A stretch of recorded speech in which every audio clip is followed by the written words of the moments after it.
tal como lo leímos en Primera de Tesalonicenses 5:23. Y cuando Jesús venga a la tierra por segunda vez, Él espera hallarnos irreprensibles en nuestro espíritu, en nuestra alma y en nuestro cuerpo. Las tres áreas en una santidad o en santidad. Esas doctrinas a mí me parecen pero tan corrientes y tan baratas cuando dicen, es que Dios solo ve el corazón. Mentiras del diablo. Así. No hay un solo texto en la Biblia que diga que Dios ve solo el corazón. No lo hay. Que Dios ve el corazón sí lo hay, pero no dice que solo el corazón. Del corazón, de la abundancia del corazón, habla la boca. Que no ve Dios mis palabras. Bueno, ni tiempo perder en esas cosas tan pobres, tan infundadas y tan corrientes. Bien, Dios está interesado en nuestro espíritu, alma y cuerpo. Inclusive yo como humano, en cuanto a mi esposa, se dice en términos tradicionales que vamos a pedir la mano de la novia. Yo no quiero la mano de mi novia, yo quiero a la novia completa. Y no quiero solo el cuerpo de mi esposa, quiero las emociones de mi esposa. Quiero todo. Ni nosotros siquiera nos manejamos así, menos Dios. Ahora, si Satanás inyectó el pecado en el hombre y eso causó que el hombre fuese separado de Dios en su espíritu, su alma y su cuerpo, ¿usted cree que Dios nomás está buscando ahora su espíritu y el resto que se lo lleve el diablo? ¿Sale perdiendo Dios de esa manera? Dios quiere el espíritu, el alma y el cuerpo también porque son de Dios. Porque comprados sois por precio. Glorificad pues a Dios en vuestro cuerpo y en vuestro espíritu, los cuales son de Dios. Así dice la Biblia literalmente. Por favor, nunca preste oído a estas doctrinas infundadas que lo único que quieren es complacer el oído, el sensualismo de la gente, que todo mundo se sienta bien. A mí no me interesa ni sentirme bien yo mismo. Lo que me interesa es que Dios dice y qué es lo que Dios quiere. Y no llevarme la sorpresa el día que esté delante de Él. Espíritu, alma y cuerpo. Entonces, el Espíritu de Dios está en el hombre. El Espíritu de Dios, llamémosle en término griego, el Espíritu Zoe, que no es otra cosa más que Dios o Cristo, la vida de Dios. La vida de Dios está en el espíritu del hombre, en el alma del hombre y en el cuerpo del hombre. Así que el hombre ahí está en total comunión con el Señor. Ustedes saben cómo la Biblia enseña que Adán y Eva platicaban con Dios. Dios platicaba con ellos. La vida era una vida paradisíaca. Había una total relación íntegra del hombre con Dios. Pero luego ocurre algo en el capítulo 2, de ahí de mismo Génesis, en el versículo 15. Tomó pues Dios al hombre y le puso en el huerto de Edén para que lo labrara y lo guardase. Déjeme de pasadita le comento. Tomó pues Dios al hombre y lo puso en el huerto de Edén. Una cosa es el huerto y otra cosa es el Edén. El huerto es el famoso paraíso, ¿verdad? Y el Edén es la región donde estaba el paraíso. El lugar más bello que esta tierra llegó a tener antes del pecado es el paraíso que estaba en el Edén. Y el hombre tuvo el privilegio de vivir en el paraíso o en el huerto que estaba en el Edén. Y de ahí es donde el diablo sacó al hombre. Cristo viene para regresar al hombre al paraíso. Por eso al ladrón le dijo, de cierto te digo que hoy estarás conmigo, ¿dónde? El paraíso. El primero que le entra, vámonos. ¿Y a dónde lo regresó? Al paraíso, de donde el diablo había sacado al hombre. Ahora, dice enseguida, verso 16, y mandó Dios al hombre diciendo, de todo árbol del huerto comerás. Inundados de la vida divina. Satanás llega, inyecta el pecado y sale el Espíritu de Dios. ¿Qué horror debieron haber sentido Adán y Eva? Algo que tan distinto, tan diferente, tan horroroso. ¿Y cómo poder agarrar esa vida divina y volverla a traer?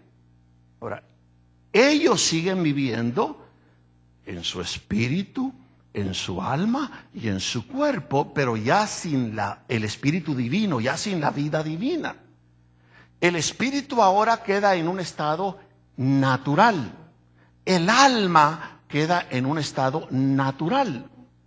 Y el cuerpo ahora, como el mismo mundo, debido a que Dios había puesto este mundo bajo dominio del hombre, y al ponerse el hombre bajo dominio de Satanás, en forma automática, el mundo pasa bajo el dominio de Satanás. El mundo mismo cambió. Porque ahora el amo ya no es Dios. El amo es Satanás. Y noten lo que sucede en el capítulo 6 de Génesis, versículo 3.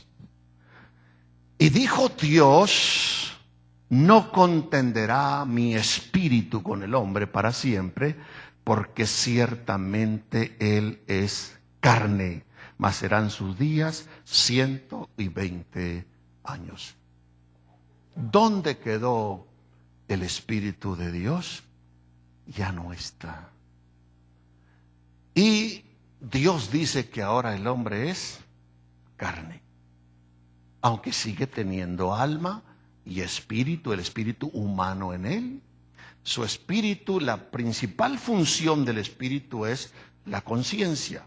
El hombre sigue teniendo ahora conciencia, pero ya no es la conciencia del espíritu, es una conciencia a nivel natural. La mente es la principal función del alma. El hombre sigue teniendo alma y sigue teniendo mente, pero la mente ya no es la mente de Cristo, la mente del Espíritu es una mente a nivel natural. Y la carne del hombre ya no es la misma carne que Dios hizo originalmente. Ahora tiene inyectado el pecado y la carne ahora es una carne corrupta. Ahora tiene deseos desordenados que no tenía a causa del pecado que está en ella. Y como este mundo es un mundo físico, la carne es la parte del ser humano que lo hace consciente del mundo presente en el que vivimos, y el pecado agarra o toma su más grande expresión en este cuerpo o en esta carne. Y de ahí que Dios dice, el hombre es carne. Note el verso 12, 11 y 12 de Génesis 6. Y corrompióse la tierra delante de Dios, y estaba la tierra llena de violencia. Y miró Dios la tierra, aquí que estaba corrompida, porque toda carne había corrompido su camino sobre la tierra. La carne ahora está corrompida. No es la carne original que Dios hizo. Ahora tiene inyectado el pecado. Y a causa de que el pecado está inyectado, la carne ahora es una carne corrupta. Tiene ahora ya no los deseos de Dios, no los deseos del Espíritu que tenía cuando el Espíritu de Dios estaba ahí, controlaba las tres entidades del hombre. Y ya se fue el Espíritu, lo sacó el pecado que el hombre cometió. El hombre sigue teniendo espíritu, el espíritu humano, pero sin el espíritu de Dios ahí. Y sigue teniendo una conciencia, pero a nivel natural. Y sigue teniendo un alma, y sigue teniendo una mente, y sigue teniendo emociones, pero a nivel natural. Y su cuerpo ahora es la más grande expresión del pecado que está en él. Y el cuerpo ahora, como el pecado está ahí inyectado, tiene una influencia muy poderosa para dominar la mente del hombre en su alma, para dominar la propia conciencia del hombre en su espíritu. De tal forma que la Biblia dice que al multiplicarse la maldad, el hombre perdió el rumbo de la conciencia. Ya ni siquiera el hombre tiene una conciencia en el plano natural, ya la corrompió a un plano animalesco. Por eso tenemos tantos abortos matando criaturas inocentes. Por eso vemos en el mundo, Juárez y el mundo entero, lo que se ve: masacre, saña. ¿Qué persona en un estado, ya no digo espiritual, nada más natural, va a matar a alguien? Los ángeles no están a fuerza en el cielo, los querubines, nadie está en el cielo a fuerza.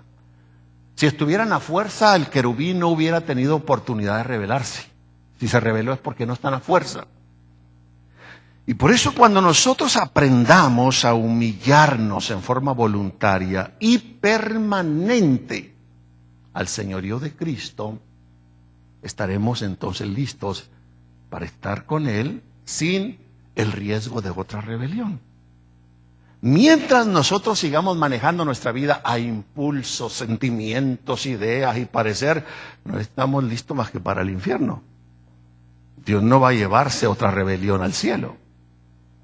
Ahora, nuestra alma no fue regenerada, nuestra alma necesita ahora ser renovada, nueva. Y es ahí donde en el alma está el asiento del yo del individuo. Es ahí donde yo tengo que estar dispuesto a decir: Señor, yo sé que has venido a mi vida, sé que estás en mi espíritu, sé que eres el Señor de mi espíritu. Simbólicamente a veces la Biblia habla del corazón. Estás entronado en mi espíritu, en mi corazón, pero también entrónate aquí en mi mente. Sé el Señor de mi mente. Y yo renuncio a todo pensamiento impropio, impuro, y entro al proceso de la renovación de mi mente. Una vez que eso ocurre, eso procesa mi estado emocional y sentimental, afinado también al espíritu. Eso produce que el ejercicio de mi voluntad sea de acuerdo a esa mente renovada, porque nosotros actuamos según pensamos. Y una vez que mi mente ha sido renovada y que yo me he despojado del viejo hombre con sus hechos, ya la gané. Y ya el Señor está en mi espíritu y está en mi alma, en mi mente. ¿Cómo saber esto? Muy sencillo. ¿Dónde está su mente? 12 horas del día, 12 horas de la noche, 24 horas del día. ¿Dónde está puesta su mente?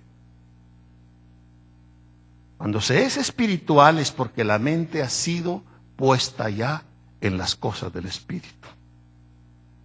Eso determina a un hombre o una mujer espiritual, porque la mente ya está bajo dominio del espíritu. Ya la mente no se va. Puede llegar el enemigo y picarle, de inmediato, para atrás, un golpe. No se abren puertas. La mente está en el espíritu. Pero ahora falta este cuerpo, donde está el pecado. ¿Dónde está el pecado? El que me invita a pecar, el que tiene esas concupiscencias tremendas. Y que todo lo que está en el mundo es exactamente lo que le gusta a mi carne. Y lo que está en el mundo no es lo de Dios, es lo de Satanás y sus demonios que controlan y manejan el mundo. El mal está en el diablo, en el mundo y en mi carne. Imagínense a cristianos, y todo es que les den cuerda, no se diga a los muchachos, a los adolescentes y a los jóvenes, un tema como esto le causa náuseas, porque quieren cosas que les dé placer a la carne, pero eso es muerte. Eso es muerte. En este cuerpo está el pecado. En esta carne solo hay concupiscencias y deseos desordenados. Y cuando decimos, el Señor solo ve mi corazón, hombre, ¿no le interesa tu cuerpo? El punto es que ahora el Señor quiere que yo le permita que así como Él es no solamente mi Salvador, sino el Señor y el Rey de mi espíritu, Señor y Rey de mi alma, de mi mente y de mis emociones, también ser Señor de mi cuerpo. ¿Y qué va a pasar con mi cuerpo? De mi cuerpo no se va a ir el pecado, va a estar ahí hasta que esta carne sea carne. Y el pecado está ahí como una ley. Una cosa es pecado en singular y otra cosa son pecados en plural. Pecados son los actos de desobediencia que se cometen a causa del pecado. ¿Que está en dónde? Vamos a ver en la Biblia eso muy claro, en mi cuerpo. Ese pecado va a estar aquí hasta que tenga yo este cuerpo. Pero en mi espíritu llegó Cristo con la ley del espíritu, que es superior a la ley del pecado. Cuando yo le permito que esa ley del espíritu venga a mi alma y también la domine, y luego le permito también que venga a mi cuerpo, aunque allí está la ley del pecado, la ley del espíritu es mayor y la toma y la domina, de tal forma que, parece que ya no hay pecado en mi cuerpo. No, sí, está ahí bien agarrado. Es que la ley del Espíritu la está tomando ahora. Cuando acabamos de leer Romanos 6:6, leámoslo por favor. Sabiendo esto, que nuestro viejo hombre, diga conmigo, viejo hombre, juntamente fue crucificado con él. O sea, ¿quién fue crucificado con Cristo? Nuestro viejo hombre. ¿Qué es el viejo hombre en nosotros que fue crucificado con Cristo? Este es un hecho del pasado, ya ocurrió hace 2000 años. Cristo crucificó con él mi viejo hombre. ¿Qué es ese viejo hombre? ¿Y cómo repercute en mí ahora, 2000 años después, que Cristo haya crucificado mi viejo hombre con él en la cruz? Cristo crucificó mi viejo hombre con él en la cruz, note para qué. Puede decir, la palabra para aquí tiene el sentido de finalidad, para que el cuerpo del pecado sea deshecho. ¿Y cuál es el cuerpo del pecado? ¿Qué es lo que va a hacer posible que este cuerpo del pecado sea deshecho? Que Cristo ya hizo una obra hace 2000 años. Él crucificó con él mi viejo hombre. Y si Él crucificó con él mi viejo hombre, eso me abre a mí una puerta y un poder que si yo lo veo, lo entiendo y lo aplico, va a ser posible que ahora este cuerpo de pecado que yo tengo sea deshecho a fin de que yo no sirva ya más al pecado. Entonces puedo estar todavía en este cuerpo de pecado, pero yo ya no voy a servir más al pecado. ¿Por qué? Porque mi viejo hombre fue crucificado con él y me abre una puerta para que yo alcance el favor y el poder, para que aunque ahora estoy en este cuerpo de pecado, ya no voy a servir más al pecado, sino que este cuerpo tiene que ser deshecho. Y la palabra desecho tiene dos sentidos en la Biblia. Le voy a decir algo y voy a tener que hacer la pausa y quedarme pendiente. El tema es súper interesante. Óigalo 1000 veces si es necesario. De esto depende que usted y yo seamos espirituales y no carnales. De esto depende que vivamos la vida en toda su potencialidad. Ahora, el cuerpo del pecado.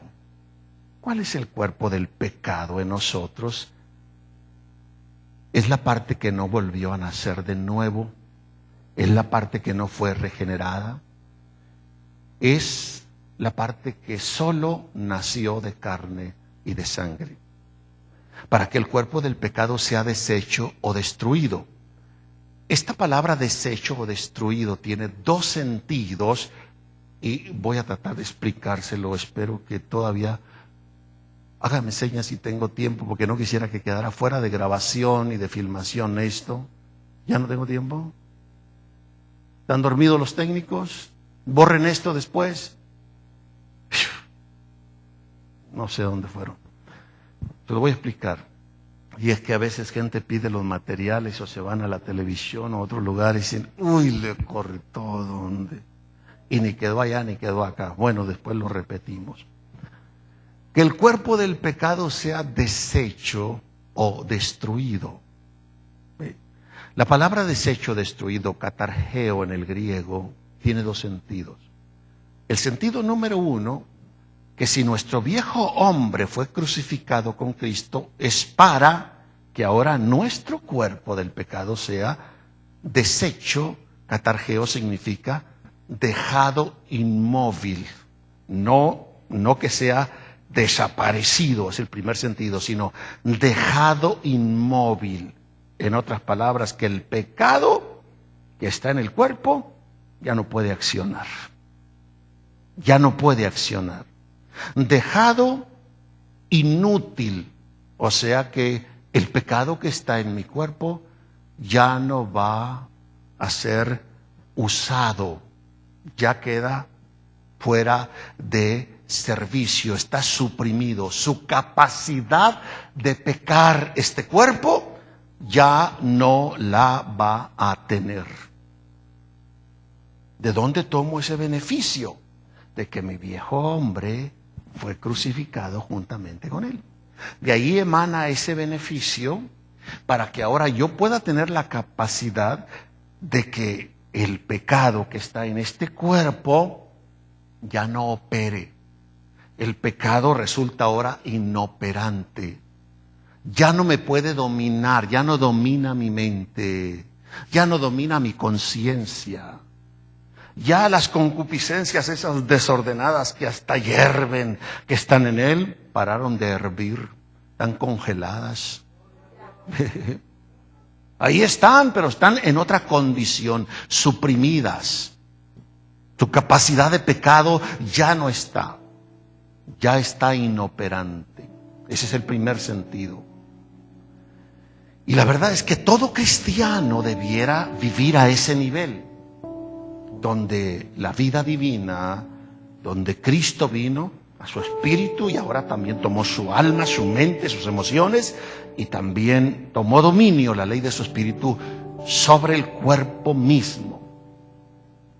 Y así que el pecado que está en el cuerpo está congelado, ya no está hirviendo, está suprimido. El otro sentido que tiene es que este cuerpo va a tener el pecado en él, y aunque ya está inoperante por la ley del Espíritu, el pecado de todas maneras está ahí. Por lo tanto, esta carne no es la morada directa de Cristo aquí en la tierra, es morada indirecta. El lugar donde el Espíritu o Cristo reposan en nosotros es en nuestro espíritu. Y como consecuencia, el alma y el cuerpo pasan a ser templo, pero Cristo no mora en la carne, porque ahí está ¿qué? El pecado.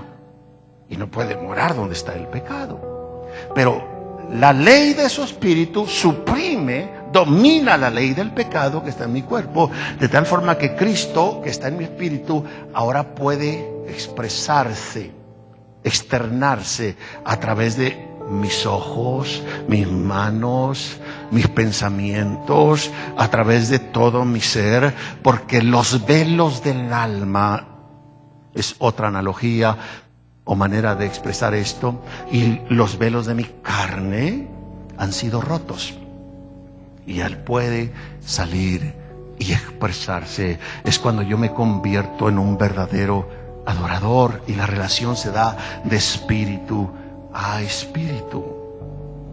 Bien. Entonces, este sentido segundo es que este cuerpo está destinado a ser destruido, está destinado a perecer, porque el pecado está en él, y la Biblia dice que esto corruptible será vestido de incorrupción, ¿verdad?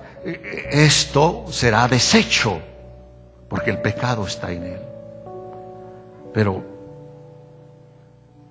para que estas dos cosas se hagan una realidad en nosotros, es donde vamos a entrar a estos puntos.